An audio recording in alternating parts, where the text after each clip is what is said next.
列印出来的物件总是外观不平整，表面不易填满或挤料太多。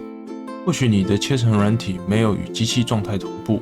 今天要来分享2种如何校正流量的方法。嗨，欢迎来到 Slow， 我是 David。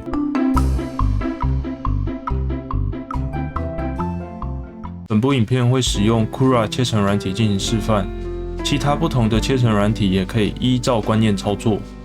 在上集说完挤出机校正后，接下来会对切成软体进行喷头流量的校正。如果还没有校正过挤出机的，可以点选旁边的资讯栏去看一下如何校正挤出机。不同种类的喷头在挤出时会对材料产生不同的压力。如果发现列印出来的品质有材料过多或过少的情况，或许是没有为机器校正流量，这当中牵涉到很多原因影响流量，喷头压力、不同温度所导致的材料特性等。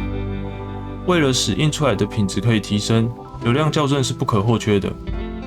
切成软体在未设定时会将线宽预设为喷头直径，但其实挤出会因为喷头的压力不同，所挤出的线宽也会不同。接下来提供2种修正方法供参考：一是透过修改线宽来调整，2是透过修正切成软体中的流量来调整。在开始校正流量之前，需知道如何准备测试的样本。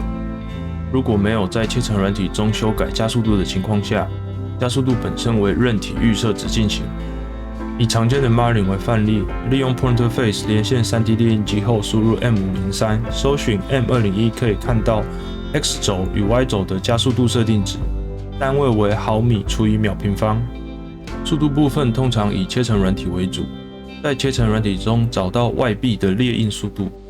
接下来将加速度与速度填入 Prusa 网站提供的最大加速度计算机页面，然后尝试调整距离到蓝色直线占大多数的情况，来确保挤出线段是在稳定速度下进行。确认好距离后，利用 3D 绘图软体绘制一个立方体，存档后将立方体模型载入至 Cura 中。在右侧的外壳设定中，将墙壁线条圈数改为1，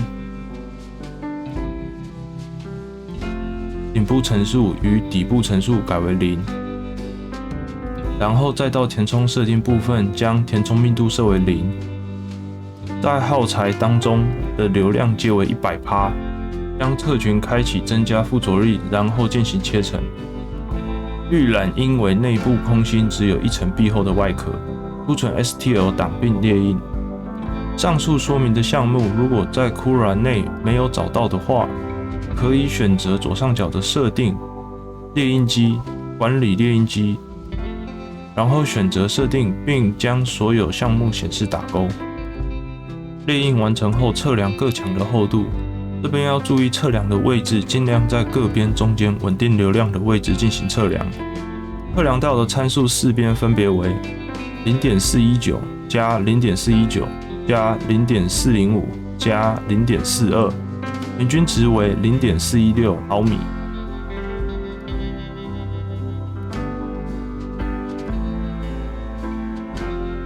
接下来有2种校正方式，一是在 Cura 设定中直接把线宽调成平均值参数0.416，维持100%流量。第2种是利用线性差值计算新的流量。目标是跟喷头一样宽的 0.4 毫米线宽，所以新的流量率等于喷头的直径乘上100%除以量测出来4边的平均值，等于 0.96， 也就是 96% 的流量。在切成软体上将流量的部分改为 96%。